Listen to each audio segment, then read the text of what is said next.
Siempre que se menciona la idea de una revolución comunista, las primeras imágenes que vienen a la mente podrían ser la de las masas de los trabajadores del Imperio ruso oprimidos por el zarismo asaltando el Palacio de Invierno, o quizás antiguas fotografías de Che Guevara en la jungla y Mao Zedong durante la Larga Marcha. Estas imágenes, muy variadas entre sí, tienen en común algo muy importante, que es que todas son muy antiguas, todas pasaron en el pasado. No me malinterpretéis, todas estas imágenes son sin duda puntos de referencia muy útiles para que nuestras mentes comiencen a esbozar una comprensión de lo que supone una revolución. Sin embargo, a menudo nos encontramos pensando en las revoluciones como eventos históricos lejanos, en lugar de procesos que podrían estar pasando ahora mismo, en este mismo momento. Este vídeo servirá, con suerte, para poder superar este problema.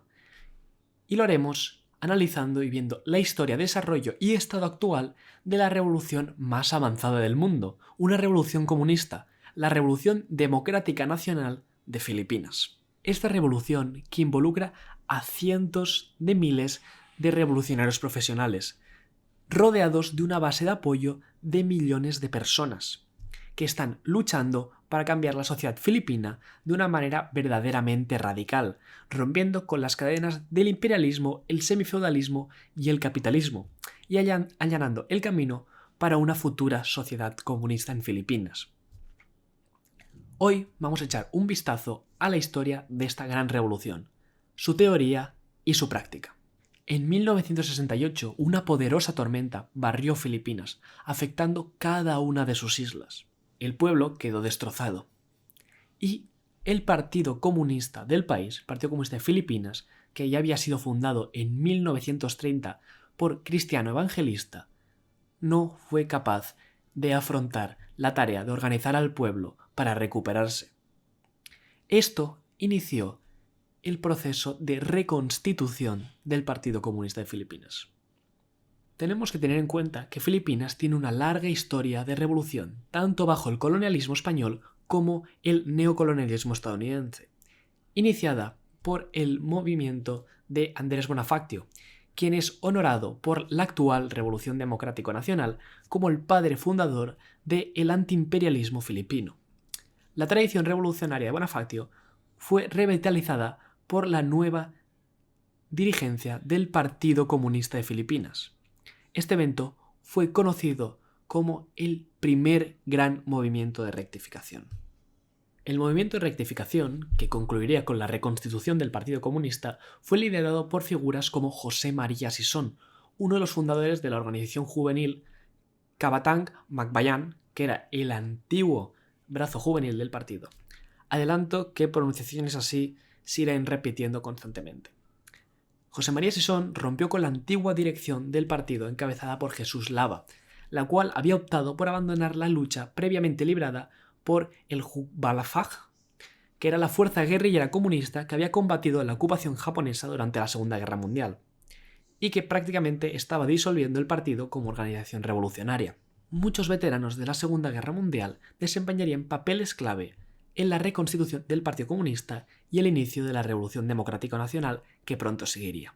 El movimiento de rectificación estuvo fuertemente influenciado por la división sino-soviética entre la URSS revisionista liderada por Khrushchev y la Revolucionaria República Popular China, liderada por el presidente Mao. Los revolucionarios adoptaron las teorías de Mao Zedong, en ese momento llamadas Pensamiento Mao, y las aplicaron a las condiciones de Filipinas. En su libro, escrito poco después de la reconstitución del partido, Sison comentó sobre la importancia de la experiencia china para la fundación del movimiento filipino, escribiendo que la teoría universal del marxismo-leninismo, pensamiento Mao Zedong y la gran revolución cultural proletaria ya han tenido un impacto incalculable en la práctica concreta de la revolución filipina. La nueva línea del pensamiento Mao Zedong del Partido Comunista de Filipinas ciertamente contrastaba con la línea prosoviética de la antigua dirigencia, que continuaban apoyando a la Unión Soviética mientras que sus empresas social-imperialistas se sumaban al saqueo de los recursos naturales de Filipinas, especialmente los recursos minerales. En ese momento, Filipinas estaba gobernado por el brutal dictador Ferdinand Marcos, padre del actual presidente Bongbong Marcos. El régimen de Marcos se caracterizó por años de ley marcial, la presencia de bases militares estadounidenses por todas las islas y más de 2.000 desapariciones forzadas, desnutrición masiva y, anteriormente, según el libro Guinness de los Récords, el mayor caso de corrupción de la historia de la humanidad. Sison identificó la teoría militar de Mao de la guerra popular prolongada como necesaria para resistir y vencer el régimen de Marcos, y tras la reconstitución del Partido Comunista no perdieron tiempo en iniciarla. El 29 de marzo de 1929, mientras miembros del Partido Comunista de Filipinas, Cabatang Macbayang y Ukbalhap, formaron el nuevo Ejército del Pueblo, de ahora en adelante NPA, para comenzar la Revolución Democrática Popular planteada por la nueva, rejuvenecida y revolucionaria línea política del Partido Comunista. Comenzando en el campo con solo 60 combatientes, el NPA pronto vería un crecimiento exponencial. Para 1962, solo 3 años después del inicio de la Guerra Popular, el NPA había aumentado su tamaño a 800 combatientes rojos decididos. Estas filas continuarían creciendo, a pesar de la represión implementada por Marcos con la ayuda del ejército estadounidense, que en ese momento luchaba por eliminar una serie de otras luchas revolucionarias en el sudeste asiático, como la resistencia vietnamita, que en el momento de la fundación del NPA estaba en su apogeo. El propio Sison sería víctima de esta represión, cuando fue arrestado en 1977 y torturado durante casi 9 años. Sin embargo, a pesar de la pérdida constante de figuras dirigentes y veteranos del Partido Comunista y el NPA, la revolución continuaría avanzando firmemente y manteniendo una línea política revolucionaria firme. En 1973 se fundó el Frente Unido de la Revolución Filipina, que sería conocido como el Frente Nacional Democrático de Filipinas, del cual el NPA, Cabatang Macbayang, el Partido Comunista fueron organizaciones fundadoras, junto con la nueva Maquibaca, el ala feminista de la revolución. El Frente Nacional Democrático es amplio por diseño, buscando unir a la revolución filipina todas las masas progresistas que vivan en Filipinas. Estos tres, el partido, el ejército y el frente, constituían las 3 armas de la revolución, unas 3 herramientas que habían sido utilizadas tanto por los revolucionarios chinos como por los revolucionarios vietnamitas. Los eventos clave de inicios de los 70 de la revolución coincidieron con lo que se llama la tormenta del primer cuatrimestre, que fue una época de gran agitación urbana y un enorme crecimiento de la política radical entre la juventud filipina y un gran enfortalecimiento del movimiento estudiantil. En respuesta a la tormenta del primer cuatrimestre y el inicio de la revolución, Ferdinand Marcos declararía la ley marcial, que usaría para asumir el poder total durante años. Más tarde, Marcos sería derrotado en lo que se conoce como la Revolución Democrática de EDSA, aunque fue reemplazado por el gobierno respaldado por Estados Unidos de Cory Aquino, el cual, a pesar de liderar prisioneros políticos del Partido Comunista como Sison, rápidamente reanudó las políticas represivas del Estado comprador filipino contra la revolución. Eventos que pasaron poco después de esta supuesta revolución democrática, como la masacre de Mendiola de 1987, fueron fundamentales para mantener la firmeza revolucionaria del partido y del ejército, para así continuar la revolución. Pero la revolución, para finales de los 80 e inicios de los 90, parecía estarse enquistando, lo cual los llevó a iniciar el segundo gran movimiento de rectificación, comenzado en 1991, esta vez contra los considerados desviacionistas de izquierdas, en lugar de los oportunistas de derechas que habían sido convertidos en el primer gran movimiento de rectificación. Estos izquierdistas eran conocidos como los rechazados y fueron expulsados del partido después de una prolongada lucha interna. Desde la escisión, los rechazados han adoptado la línea de marxismo-leninismo, pero anti-maoísmo, más asociado a Enver Hoxha, y desde que lo hicieron han caído en gran medida en el sectarismo y la obscuridad, enterrados por la historia. Esto nos recuerda lo importante de no adelantarse demasiado a las masas con el oportunismo de izquierdas, ni quedarse atrás con el oportunismo de derechas, en la construcción de una línea política revolucionaria potente. Tras el segundo gran movimiento de rectificación, la organización experimentó una notable fragilidad derivada de las profundas escisiones internas y los procesos recurrentes de autocrítica, que aunque teóricamente orientados a depurar desviaciones, generaron una dinámica paralizante. Este debilitamiento estructural se tradujo en una erosión paulatina de sus filas militantes. Si hacia finales de los años 90 el NPA contaba con aproximadamente 8.000 combatientes, cifra ya muy inferior a los 25.000 alcanzados en 1987, la tendencia decreciente se agudizó durante la primera década del siglo XXI.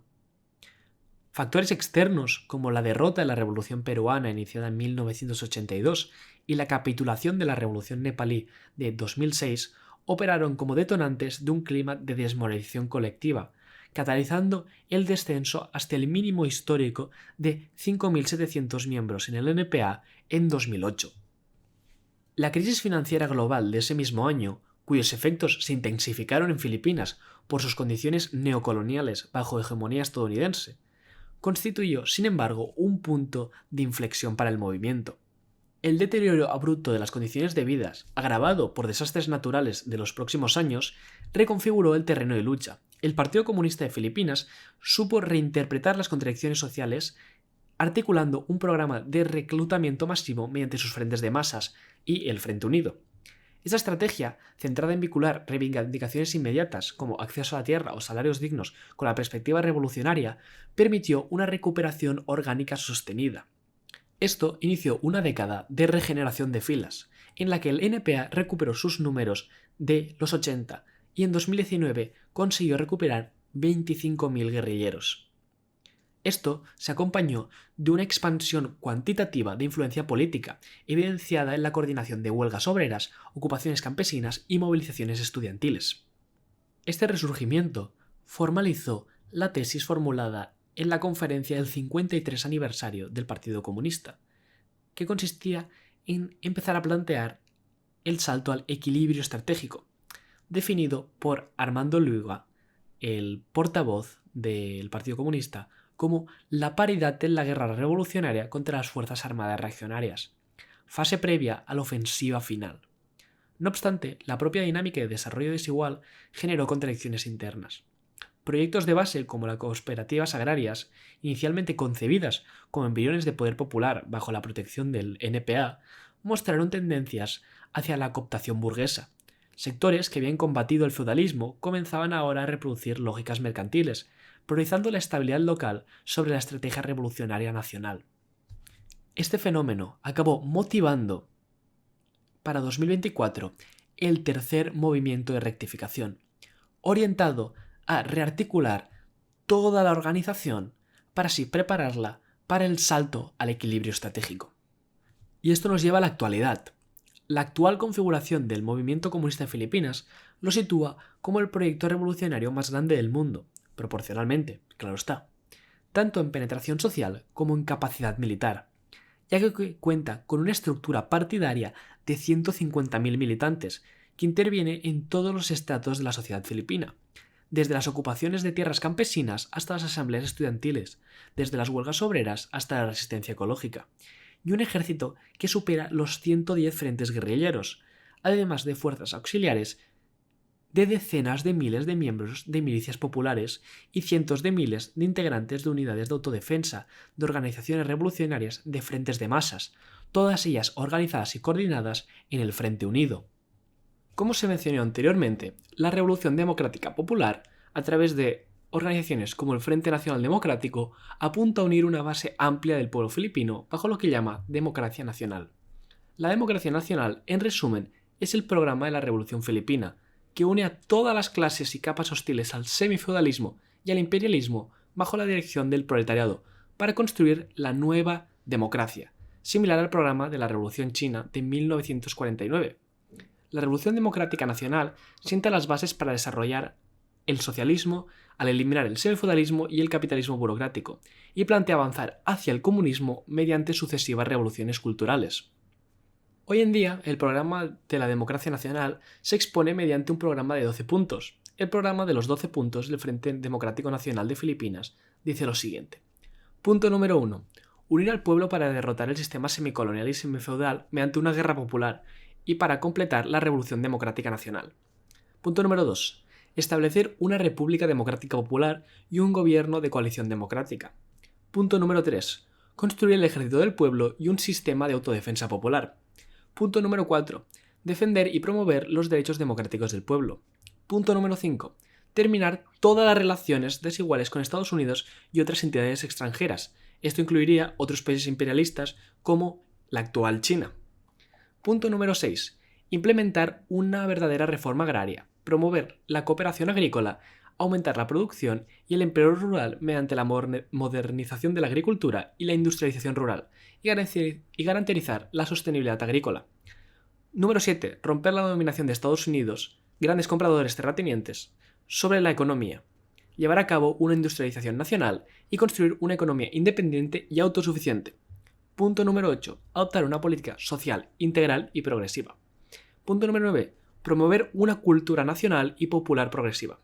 Punto número 10. Defender los derechos de Bangas Moro, de los pueblos de Cardiela y de otros pueblos indígenas a la autodeterminación y a la democracia. Punto número 11. Avanzar en la emancipación revolucionaria de la mujer en todas las esferas de la vida. Punto número 12. Adoptar una política exterior activa, independiente y pacífica. Para los que estén familiarizados con la Revolución China, debería ser evidente que la democracia nacional está, como se menciona anteriormente, alineada con la estrategia de nueva democracia del Partido Comunista de China. Además, la estrategia del nuevo ejército del pueblo, el nuevo ejército popular, el NPA, la guerra popular prolongada, también está derivada de la misma estrategia que se utilizó en la Revolución China, de desarrollar un ejército popular en el campo para liderar una guerra de guerrillas y rodear las ciudades. Esto está en línea con la concepción inicial de la GPP de Mao en países semifeudales y semicoloniales, como China antes de 1949 y Filipinas hoy. El Partido Comunista de Filipinas afirma que defiende el marxismo-leninismo-maoísmo, que sostiene que es la ideología universalmente aplicable que ha proporcionado la solución a los problemas más básicos que tenía ante sí, y una base para la revolución y la construcción de una sociedad socialista en el futuro. Por ejemplo, el Partido Comunista utiliza el método maoísta de crítica y autocrítica en su práctica, aunque Sison adaptó el modelo de unidad crítica unidad de Mao al modelo filipino de unidad crítica repudio y unidad. Mientras que inicialmente el Partido Comunista se refería a su ideología como marxismo-leninismo pensamiento Mao Zedong, comenzó a referirse a sí mismo como marxista-leninista maoísta en 1994, después de que el término fuera usado oficialmente por primera vez por el Partido Comunista del Perú en 1983 y popularizado en todo el movimiento comunista internacional por el Movimiento Revolucionario Internacionalista, una organización que en ese momento unía a todas las luchas revolucionarias comunistas del mundo entero. Ahora bien, hay dos componentes principales en la GPP. El componente legal, masivo y público, liderado por las organizaciones de masas democráticas nacionales, organizaciones que tratan de ser amplias e incorporar a la mayoría del pueblo, y luego el componente clandestino, ilegal, de la lucha armada, liderada por las organizaciones revolucionarias clandestinas, especialmente el NPA. La lucha de masas legal se lleva a cabo mediante diversas formas de organizaciones, como sindicatos, organizaciones estudiantiles, asociaciones campesinas, sindicatos de pescadores, organizaciones de mujeres, bandas musicales y otras formas de grupos artísticos y sindicatos de artistas, grupos de derechos indígenas o asociaciones de abogados, y así sucesivamente. Con este alcance de masas puede estimarse con seguridad que la democracia nacional tiene una base de apoyo de varios millones de personas solo en Filipinas. El alcance incluso de estas organizaciones de abogados y gente comunista entre el sistema legal filipino ha vuelto imposible la ilegalización del Frente Unido, hasta el punto de que actualmente el Partido Comunista es considerado una organización ilegal, el NPA es considerado una organización ilegal, pero debido al apoyo constante de abogados y jueces progresistas y democráticos infiltrados en el sistema legal y constitucional de Filipinas, impiden la ilegalización del Frente Unido, el cual está abiertamente ligado a estas dos o tres organizaciones que sí que son ilegales. Una forma de medir esta cifra es a través del apoyo que reciben en elecciones. Aunque el Frente Democrático Nacional mantiene la política y postura de revolución sí, elecciones no, ciertas organizaciones de masas democráticas nacionales, legales e independientes pueden seguir sus propias tácticas independientes y presentarse a elecciones locales. Aprovechamos para decir que el tema de participar en elecciones burguesas es un tema que es muy debatido dentro del movimiento comunista internacional e incluso dentro de los propios países. Así que si os interesa, dejamos un vídeo en pantalla para tocar las diferentes posiciones que existen en el movimiento comunista internacional y dentro del Estado español sobre la participación en elecciones. En las elecciones senatoriales de 2022, por ejemplo, el abogado de derechos humanos filipino demócrata nacional, Nery Colmenares, recibió la considerable cifra de 6 millones de votos, lo que es más de un 10% de la población, y él siendo miembro del Frente Unido, aunque presentándose por su propia cuenta. Hablemos de la Guerra Popular. La Guerra Popular Filipina es, en última instancia, una parte clave de la Revolución Nacional Democrática, ya que es la única manera de ofrecer una resistencia armada que se prolongue en el tiempo contra el Estado burocrático y las corporaciones imperialistas extranjeras que se dedican a captar tierras y mantener el feudalismo, principalmente organizaciones de Estados Unidos, aunque no exclusivamente, como hemos dicho antes. Siguiendo la estrategia de la Guerra Popular prolongada, el NPA se encuentra en lo que se denomina la etapa de defensiva estratégica de la revolución. Esta etapa de la Guerra Popular se lidera mediante la formación de frentes guerrilleros en zonas rurales, que trabajan entre la población local y enfrentan a las fuerzas enemigas con tácticas de sabotaje y guerra de golpear, huir y desgaste. Tácticas similares fueron empleadas por el Ejército de Liberación Popular Chino o el Frente de Liberación Nacional de Vietnam. Un frente guerrillero, cuando está bien establecido, puede crear una zona de base roja o una área liberada, donde las políticas nacionales democráticas pueden implementarse de manera segura con la cooperación y participación de la población local, que forman tribunales y consejos populares protegidos por el NPA. Entendemos la defensiva estratégica como una de las 3 etapas que forman la estrategia de la Guerra Popular prolongada. La siguiente sería el equilibrio estratégico que hemos comentado antes, donde finalmente se empiezan a equiparar las fuerzas y las zonas controladas empiezan a expandirse, donde este proceso el ejército guerrillero, aunque manteniendo su estructura guerrillera y de reclutamiento popular, se va convirtiendo en un ejército formal que tiene enfrentamientos como si se tratara de un ejército formal contra el ejército filipino. De esta manera se va volviendo cada vez más fuerte, más disciplinado y más grande. Esto los lleva finalmente a la etapa de la ofensiva estratégica. La ofensiva estratégica es la última etapa, donde el ejército está listo y, acompañado por un movimiento en auge en áreas urbanas, el ejército desde el campo se moviliza desde sus áreas rojas e invade las ciudades, acabando con el Estado. Esta táctica ha sido bastante importante para la victoria en China, Indochina, Corea, entre otros países. Y seguramente será la clave de la victoria para la Revolución Filipina. La razón por la cual tantos filipinos se unen y dedican sus vidas a la revolución es la extrema opresión en Filipinas, la forma de opresión que enfrentan bajo el Estado reaccionario, burocrático y semifeudal, sometido al yugo del imperialismo, principalmente el yanqui, ya sea un campesino cuya tierra es confiscada por una cooperación agrícola estadounidense, un pescador cuyo pueblo costero es arrasado por una empresa de desarrollo o arruinado por vascos pesqueros chinos, un trabajador de talleres urbanos en los barrios marginales, obligado a fabricar baratijas por casi nada y luego ser vendidas en países imperialistas. Y no solo se trata de trabajadores y campesinos, además el NPA es extremadamente popular entre todos los grupos marginados. En Filipinas, la comunidad LGBT sigue siendo oprimida brutalmente, por lo que no es de extrañar que numerosos combatientes LGBT figuren entre las filas del NPA. Las parejas LGBT en el NPA disfrutan de relaciones amorosas igualitarias como camaradas. Y lo que es más importante, mientras el matrimonio gay sigue siendo ilegal hoy bajo el viejo Estado filipino, el NPA ha estado facilitando ceremonias de matrimonio gay en sus campamentos y zonas rojas guerrilleras desde 2005. Las mujeres, frecuentemente sujetas a una presión patriarcal constante, particularmente cruel en la sociedad filipina, a menudo se unen al NPA a través de organizaciones revolucionarias feministas como el Makibaka. El NPA mantiene políticas extremadamente progresistas y revolucionarias contra el patriarcado y la mercantilización de las mujeres. Una de las 3 reglas de disciplina y 8 puntos de atención, adoptadas también de la Revolución China, que ahora usa el NPA exactamente igual, establece que los miembros del Ejército Popular no deben tomarse libertades con las mujeres. Los infractores de esta política son severamente castigados y juzgados de manera popular. Una parte importante de la disciplina del NPA, que ha sido castigada en el pasado, es que todo soldado debe dejar al lado cualquier impulso sexual y garantizar un ambiente seguro para todos, especialmente las mujeres, asegurando que todas las personas, especialmente las vulnerables, estén protegidas colectivamente por el partido y el ejército en su conjunto. Los abusadores sexuales y violadores son susceptibles de ejecución por parte del NPA, como el conocido violador de la ciudad de Escalante, declarado culpable por los tribunales populares y ejecutado el año pasado.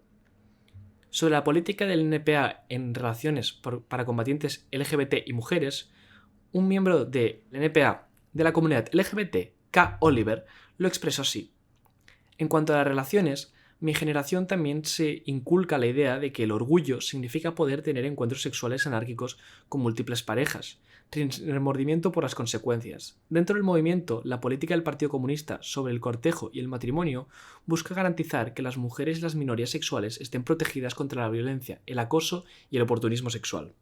Mientras figuras como Rodrigo Duterte, el antiguo presidente de Filipinas, han llevado a cabo proyectos de castración a mujeres maoístas para asegurarse de que no adoctrinen a sus hijos, las mujeres del NPA resisten la opresión patriarcal del Estado filipino combatiendo contra las Fuerzas Armadas filipinas, que tienen un historial vergonzoso de violaciones y abusos sexuales en sus operaciones de contrainsurgencia. Muchos indígenas de Filipinas, los llamados Lumats, también se unen al NPA, ya que sus tierras ancestrales suelen estar amenazadas por confiscaciones fraudulentas y destruidas por el imperialismo, intentando construir industrias destructivas con el ecosistema. Estas comunidades indígenas son frecuentemente atacadas por el Estado reaccionario filipino. Incluso, bajo el periodo de Duterte, escuelas de autogestión, para así mantener viva su cultura, fueron bombardeados por estar consideradas ligadas al movimiento maoísta. En cuanto a la lucha armada, el NPA se suele armar usando armas, principalmente rifles, confiscados de las fuerzas reaccionarias filipinas, atracando tanto cuarteles policiales, robando a patrullas o atacando pequeñas bases militares, a menudo emplean explosivos de detonación por comando, prohibiendo el uso de minas antipersonal para evitar bajas civiles y adherirse a las normas internacionales modernas de la guerra. Tan fuerte es el compromiso del NPA con las convenciones de la guerra humanitaria y intentar impedir bajas civiles que en un vídeo de hace unos años, un asalto del NPA a una base de las Fuerzas Armadas, se vio un combatiente del NPA gritando «Somos el NPA cumple las reglas de la guerra». Este compromiso con las normas internacionales de la guerra, aunque quizás no sea conveniente para todas las luchas armadas, es sin duda un indicador de cómo el NPA es un verdadero nuevo tipo de ejército, un ejército del pueblo y para el pueblo, con una disciplina férrea nunca vista en ningún ejército burgués permanente. Las campañas del NPA, aparte de hacer lo que hemos dicho antes de robar armas y ocupar tierras, también suelen boicotear proyectos de Estados Unidos, Reino Unido, Rusia, Japón, China y otros países imperialistas que intentan expandir sus negocios en la zona. Como respuesta a esto, los gobiernos tanto de Washington como de Beijing han armado directamente al gobierno filipino fascista, especialmente durante la presidencia de Duterte, aunque lo siguen haciendo bajo el actual presidente Bongbong Marcos. Luego, gobiernos como los de la Unión Europea o el Reino Unido venden a descuento sus armas al gobierno filipino para asegurarse de que aguanten bien la contrainsurgencia. Un caso particularmente famoso que sucedió hace poco fue un encuentro entre un avión surcoreano que había sido vendido a descuento a Filipinas para luchar contra combatientes comunistas que fue tumbado, aún no se sabe del todo cómo, por el NPA. El archivo de COARM de la Unión Europea registró ventas masivas de empresas europeas con sede de España y en Alemania de equipos de bombardeo, explosivos, armas ligeras y armas químicas para el control de disturbios al gobierno de Filipinas. Sin embargo, como ha demostrado el crecimiento continuo del NPA durante los últimos 10 años hasta el nivel actual, todos estos esfuerzos parecen estar siendo resistidos por el NPA. Para concluir, la teoría y la práctica de la Revolución Nacional Democrática en Filipinas es un ejemplo claro de la vitalidad del comunismo hoy en día y del futuro que tiene. Ha unido a personas explotadas y oprimidas de todos los ámbitos de la vida con un análisis exhaustivo de la lucha de clases y la ciencia revolucionaria que allana el camino para la liberación nacional y la revolución socialista. Esta, guiada por el marxismo-leninismo-maoísmo, la Revolución Filipina es la revolución comunista en curso más grande del mundo, demostrando la relevancia de esta ideología cuando se aplica creativamente por revolucionarios profundamente enraizados y conectados con las masas. Ha proporcionado una solución revolucionaria directa a la destrucción ambiental. Ha sido pionera en los derechos de las mujeres y las personas LGBT. Y lo más importante, ha producido una de las revoluciones más largas y avanzadas del mundo actualmente. Es un testimonio del poder del marxismo-leninismo-maoísmo y de la relevancia del comunismo hoy y en el futuro. Aunque no todos los países tienen las mismas condiciones semifeudales y semicoloniales como Filipinas, es seguro que todos tenemos mucho que aprender de su revolución para así aplicar el comunismo creativamente en nuestros propios contextos. También, antes de acabar, me gustaría felicitar a todas las organizaciones en el Estado español que hacen un esfuerzo para poder visibilizar la lucha de los filipinos. Organizaciones comunistas como el Partido Comunista Maoísta o Iniciativa Comunista han hecho grandes esfuerzos para visibilizar su lucha. También organizaciones como el Partido Revolucionario de los Trabajadores, que han dicho abiertamente tener contacto con ellos y que conjuntamente han hecho formaciones de los clásicos del comunismo, también están haciendo un gran esfuerzo para visibilizar su lucha. Por si tenemos que fijarnos en una única iniciativa, sería la de Revolución Filipina, una iniciativa en el Estado español que se dedica a visibilizar la lucha de los filipinos a través de la traducción de sus declaraciones y elaboración de informes y textos accesibles. Os dejaré en su descripción su Telegram y sus redes para que podáis seguir formando y estar al día con la Revolución Filipina. Habiendo dicho esto, solo nos queda decir que ellos son los verdaderos pioneros revolucionarios de nuestra generación, junto con sus aliados cercanos en la Revolución Naxalita en la India, también guiada por el marxismo-leninismo-maoísmo, la cual abordaremos en un vídeo en el futuro cercano. Muchas gracias por ver el vídeo.